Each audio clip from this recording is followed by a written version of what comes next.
Hey, I got my water here just in case I have my Marco Rubio moment. Aldous Huxley said that experience is not what happens to you, it's what you do with what happens to you. A lot has happened to me. I was given wealth, power, and fame when I drew my first breath. Now what? My dad was a movie star, member of the Rat Pack. Some of the people that were hanging around my pool were Frank Sinatra, Sammy Davis, Marilyn Monroe. Sinatra was my sister's godfather. Marilyn Monroe taught me how to do the twist. When I tell people that, especially men, they go, wow. Marilyn Monroe taught you how to do the twist? What was that like? I have to remind them that I was 6. My mom and dad, my mom was from a big Irish Catholic family in Massachusetts named the Kennedys, who nobody had ever heard of before 1960. But the Democrats had their convention that year. That all changed. I went to that convention. I wore a little red jacket. I had an American flag. But like any 5-year-old, I got kind of tired and I fell asleep in my chair. My mom brought me back to my uncle's hotel room. And later that night, my uncle came in and said to me, woke me up and said to me with great seriousness, "Christopher, I've been nominated to be president of the United States of America. It's going to be a very hard job. Will you help me?" And I said, "Sure, Uncle Jack, but can we do it tomorrow because I'm kind of tired right now." I had some pretty lofty standards to live up to. Let's see, after elementary school, I need a movie deal and a nomination. I really should get my grades up. I was also born in a family where addiction doesn't just run, it gallops. I've heard it said that God invented alcohol to keep the Irish from ruling the world. My family almost proved them wrong. Almost. I wanted to emulate my Uncle Jack, write a best-selling book in college, win a Pulitzer Prize, become a war hero, have a major health problem to overcome, and then become president of the United States. I got 1 out of 5, the major health problem. My mom and dad used to hang out at this bar called the Beachcomber. Legend has it they went straight to the bar after I was born with me and my bassinet, put me on the bar and ordered their favorite cocktail. I suppose they thought of it as kind of a hip Malibu neonatal unit or something, but that was the first place I ever went. I used to think that's where I got my addiction from. Today I know that I was a product of an addictive perfect storm. I have the genetics, I have the trauma from the assassination of both my uncles and my parents' divorce, and I was a child of the 60s and 70s. That perfect storm blew a hole in my soul. It had to be filled. My first drug was sugar. Nobody noticed because every kid in the world loves candy and wants more. It's actually the idea behind Halloween. Actually, now that I think of it, Halloween's a perfect analogy for addiction. Going door to door, pretending to be somebody you're not, begging for more. When I was 13, I found LSD. Now, when you're 13 years old and your only high has been a Snickers bar, LSD can answer a lot of your questions. Now, I'm not saying Snickers is a gateway drug, but it might not be a bad idea to keep your eye on the 13-year-old who's a chocolatey mess. From the moment I found that first tab of acid, the only thing that mattered to me for the next 17 years was where I was going to get my next drink and my next drug. Drugs and booze made me feel fortified. The world was suddenly not so scary. Better living through better chemistry became my credo. I felt like there was nothing I couldn't accomplish if my medicine cabinet, or yours, was fully stocked. Of course, it was an illusion. Drug and alcohol addiction took me to 3 jails and 3 intensive care units, landed me in the newspapers and on the evening news, permanently damaged and scarred my liver, heart, and lungs, drove away most of the worthwhile people in my life, leaving behind a posse of lower companion bartenders, pharmacists, and drug dealers, and killed my parents and my best friend in the world. But I still had the resume.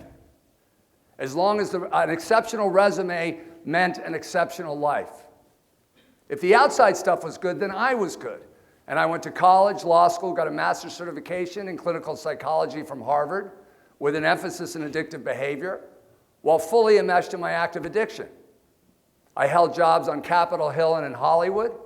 I traveled the world with the rich and the famous, the best and the brightest, and I wasn't there for any of it. Drink by drink, pill by pill, I whittled down my belief in myself to nothing. This is the deep and corrosive effect of addiction. It obliterates the promise that we are capable and deserving of an exceptional life. I tried everything possible to deal with my addiction. Geographics, changing girlfriends, shrinks, drug therapies, graduate school, rehabs, locking myself in a room. I tried everything, and if you had met me back then, you might have thought to yourself, you know, that Chris Lawford sure is a nice guy, and he's tried really hard to do something about this, but he's probably going to die. February 17th, 1986 was one of the coldest days ever recorded in the city of Boston. I woke that morning with a dread like nothing I had ever felt before. I stood in my living room looking out at the frozen city, knowing that there was a solution to my problem and convinced I would never be able to access it. The only answer for that kind of pain is to put a gun in your mouth.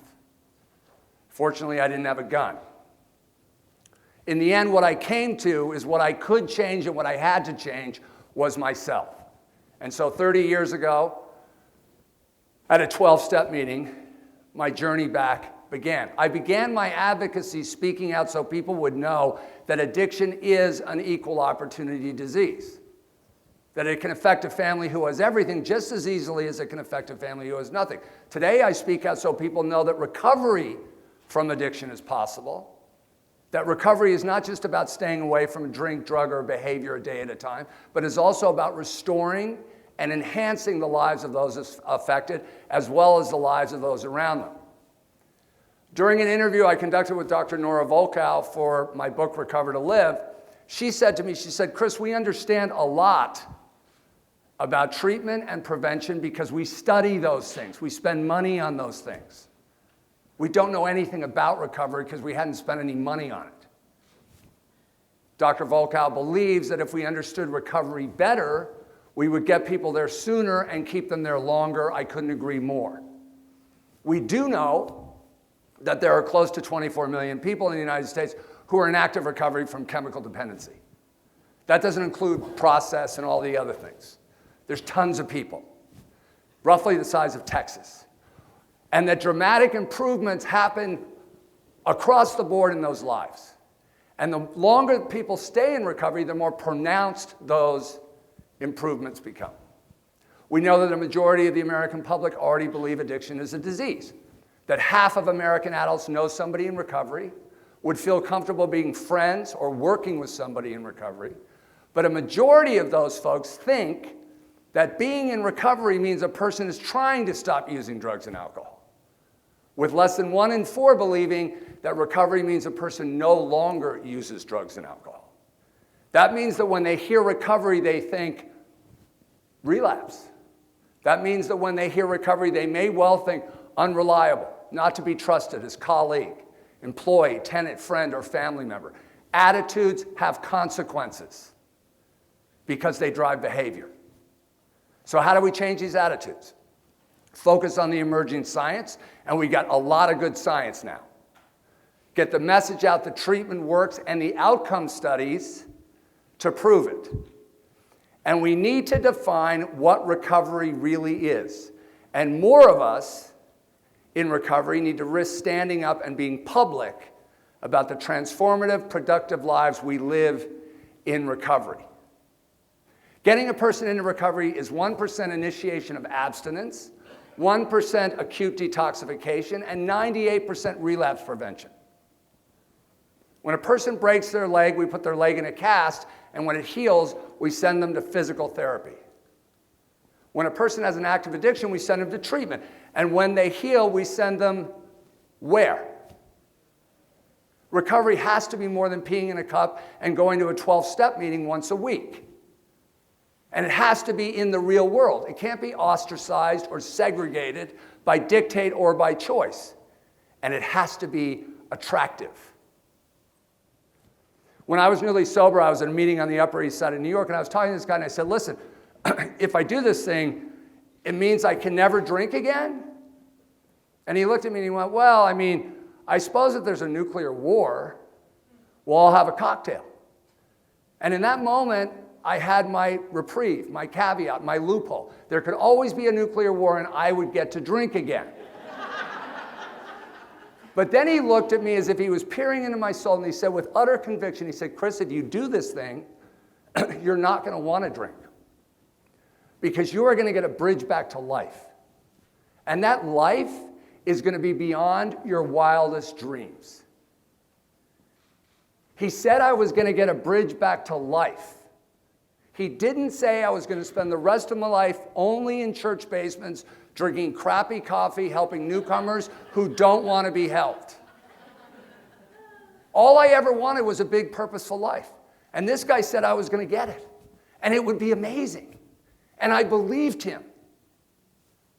And I knew that one day down the road, if I were to sort of belly up to a bar somewhere, and the bartender would put a shot of whiskey and a syringe full of dope on that bar, and he would look at me and he'd say, okay, you can have that, but you got to put all the amazing stuff you've gotten in your recovery on the bar. I would look at him and I would go, no, thank you.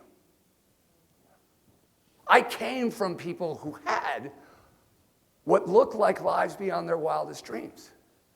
But the reality told a different story.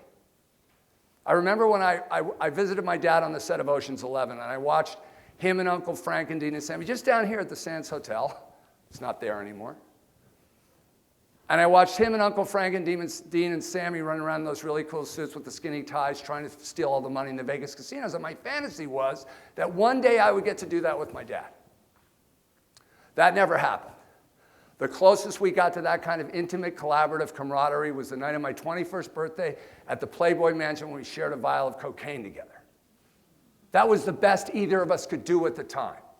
My dad and the rest of those guys I saw on that set that day had everything you could possibly want in this lifetime, and they all died before their time as a direct or indirect result of this illness. They were not happy, and there was no peace at the end. Recovery has to be more than fear of relapse and working on your defects of character. The human brain has an amazing capacity to relearn, to develop new neural pathways and change. In recovery, we can not only learn new behavior, but change how we think and feel about the fundamentals in our lives. A person coming into recovery may have low self-esteem, trauma, co-occurring disorders, and no real capacity to believe that they are entitled to an exceptional life. But with new messaging, new therapies, new habits, and the necessary life skills, they can change their perceptions and accomplish great things.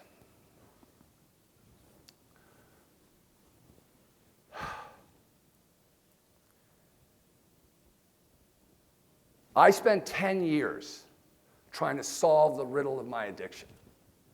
And the best I could come up with was to lock myself in a room, hospital, or jail cell so as not to use. When something frees you from that kind of pain, it definitely gets your attention and may convince us to change who we are and how we navigate life. I wanted to have what I saw those guys have on the set that day.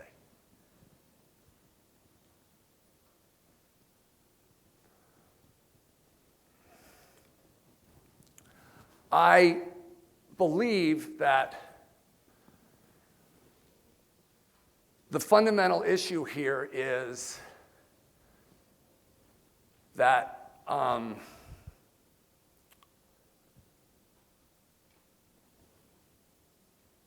I found that all of us coming into recovery have these opportunities to change. What I do is I call them these intermittent windows of opportunities for profound change. Gandhi said the man who changes himself is greater than the man who conquers 10,000 armies. I got into recovery because I crawled through that window. And once I did, I realized there might not be another.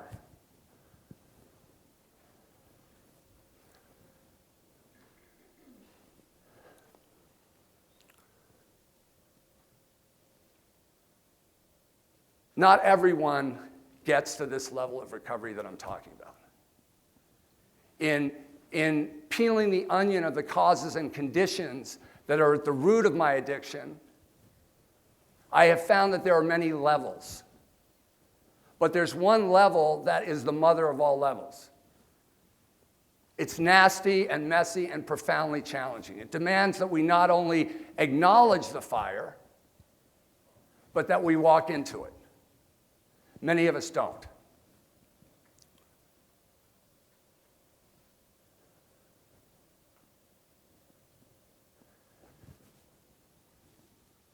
It happened for me at 15 years in recovery. I blew up my life did my 40 days and 40 nights, turned my back on everything I knew, and rolled the dice. It was painful and terrifying, and I was transformed. We have to move beyond our stories of recovery, our stories of getting clean and sober. All that we get when we do that is a pat on the head and salutations. It must have been so difficult. You deserve a lot of credit. Does it bother you if I drink? Those of us with the will and the courage to confront this illness have accepted this kind of exploitation and the mistaken belief that pity and empathy were the only things that we were good for. We have been made to believe that telling our stories of descending into the abyss and overcoming the horror were only accomplishments. Well, no more. The paradigm is shifting. Help shift it or get out of the way.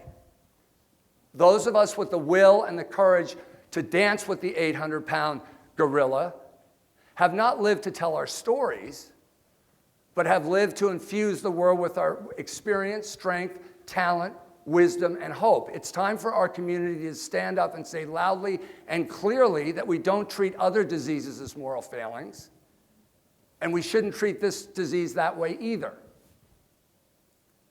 My Uncle Jack spent a lot of time being sick, so he read a lot of books. He loved biographies. He told us when we were young that what he learned from those books was that anybody who achieves something great also overcomes something equally great. There are always two stories. It's up to us which one we're going to tell. Today in recovery, I do have a life beyond my wildest dreams. I've stayed clean and sober for 30 years. My greatest liabilities have become my greatest assets. Today, I contribute to society rather than take from society. I have 3 children who only know me as a father in recovery and as an example that it is possible to overcome adversity and realize your dreams in spite of that adversity.